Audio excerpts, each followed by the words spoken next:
Bonjour à tous, j'espère que vous allez tous très bien. Aujourd'hui on se retrouve pour une nouvelle vidéo. Dans cette vidéo on va s'intéresser au graphique du Supply List Active 1 plus years ago sur Bitcoin, c'est-à-dire en fait le pourcentage de Bitcoin inactif sur le réseau. Ce qui vous permet de connaître le nombre de holders que vous avez également sur le réseau Bitcoin.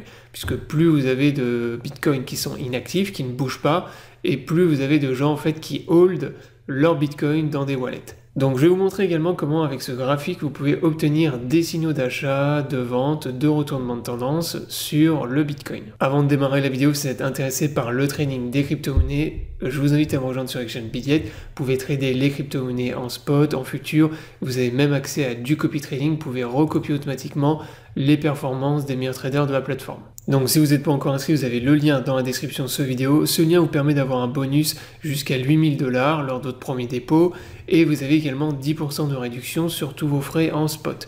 Donc profitez-en. Je vous mettrai également le lien vers mon guide en copy trading pour les gens qui sont intéressés. Maintenant on démarre la vidéo, donc comme je vous l'ai dit, on va s'intéresser au graphique du Supply List Active 1 plus years ago sur Bitcoin.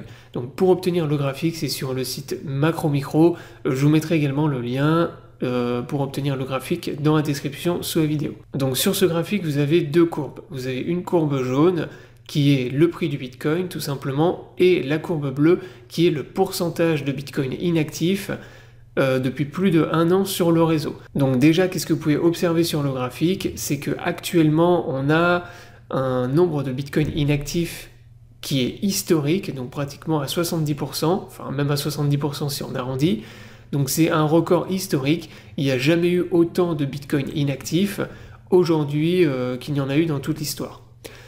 Donc ça déjà, ça nous montre que depuis la création du Bitcoin, vous avez de plus en plus de gens qui hold. Donc si on repart au tout début, vous voyez qu'il y avait très peu de Bitcoin inactifs. Donc la plupart des Bitcoins, la grande majorité, circulaient et bougeaient énormément, et aujourd'hui c'est l'inverse. Vous avez une très grande majorité de Bitcoin qui sont inactifs, qui sont bloqués dans des wallets et qui ne bougent pratiquement pas. Donc ce qu'on remarque d'intéressant également sur le graphique, c'est que durant les périodes de bull market, lorsque le prix du Bitcoin il explose, vous avez le nombre de holders qui chute, et inversement, durant les phases de bear market, vous avez le nombre de holders qui explose. Donc ça c'est logique également, puisque durant les bull market, quand le prix explose, les holders, les gens qui ont des bitcoins bloqués dans leur wallet, les envoient vers des exchanges pour les vendre. Et inversement, durant les bear market, les gens accumulent du bitcoin, les hold dans leur wallet et n'y touchent plus. Ce qu'on remarque sur le graphique également, c'est que vous avez des sommets de plus en plus hauts et également des creux de plus en plus hauts. Donc ça nous montre bien qu'il y a une explosion, en tout cas de plus en plus de gens qui hold leur BTC au fur et à mesure des cycles. Donc là par exemple, en 2014, lors de l'explosion de la bulle, on avait eu un creux aux alentours des 36%. En 2018, c'était aux alentours des 40%.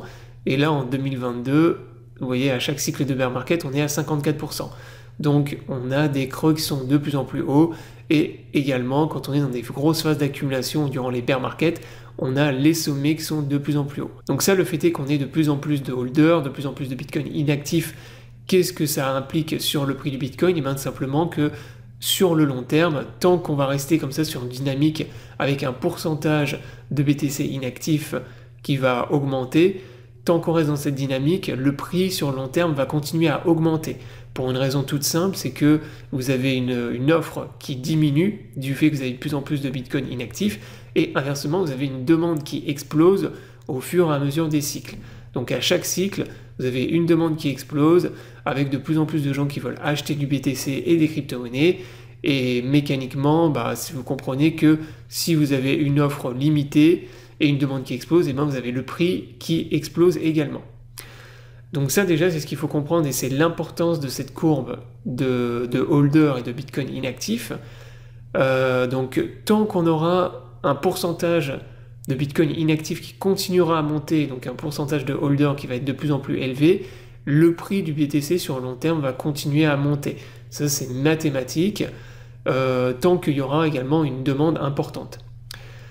Inversement, le jour où on verra le pourcentage la courbe du pourcentage qui va s'inverser, et donc les nombres de holders qui vont être de plus en plus faibles, Là par contre il faudra commencer à s'inquiéter, à se poser des questions par rapport au prix en tout cas, puisque ça voudra dire que le BTC intéresse moins les gens, il y a moins de gens qui les hold, donc il va y avoir une offre plus importante, et si en plus de ça il y a moins de demandes, et le prix peut s'inverser, et voilà, on peut avoir une dynamique qui s'inverse sur le long terme. Donc le graphique vous permet également d'obtenir des signaux, comme je vous l'ai expliqué, du fait des phases de bull market, de bear market, avec la chute en fait qu'on a sur le pourcentage de Bitcoin actif et inversement l'explosion. Donc quand on a un pourcentage de Bitcoin actif et donc de holder qui diminue et qui est dans une tendance baissière, ça nous indique qu'on est dans un bull market. Et lorsqu'on obtient les creux, vous voyez que c'est systématiquement le top de la bulle. Donc à ce moment-là, il peut être intéressant de commencer à se poser la question de TP et de vendre les crypto-monnaies, justement vos bitcoins, lorsque vous voyez qu'on a une courbe qui s'effondre très fortement et qu'on a un creux qui commence à se dessiner. Donc c'était également le cas ici. Donc là, vous voyez qu'on a vu faire un creux. Même chose ici. Là, on a fait un creux qui par contre était beaucoup plus large, mais on a fait un creux quand même dans cette zone. Et inversement, quand vous avez la courbe qui s'inverse et que vous avez une explosion du pourcentage de Bitcoin actif, là, ça veut dire qu'on est dans une phase où il commence à être intéressant pour accumuler. Et donc pour commencer à acheter et accumuler en masse des cryptos. Donc là, c'était le cas ici. Donc on a eu un retournement de la tendance avec un palier qui s'est dessiné. Donc là, vous voyez qu'ici, il y avait énormément de BTC inactifs. Et donc là, c'était la période idéale pour accumuler en masse des crypto-monnaies. Même chose ici, on avait un palier avec beaucoup de BTC inactifs. Là, c'était une excellente opportunité pour accumuler des cryptos. Et là, actuellement, c'est le cas aussi. On a eu un retournement de la tendance.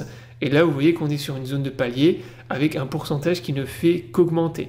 Donc là, typiquement, on est dans une phase d'accumulation excellente. Donc voilà comme vous pouvez également utiliser le graphique. Donc bien évidemment, ça ne va pas vous permettre d'obtenir le bottom et le top de manière très précise, mais ça vous donne une approximation par rapport à la psychologie aussi du marché. Quand on a énormément de holders, ça veut dire qu'on est dans une phase où il est intéressant d'accumuler.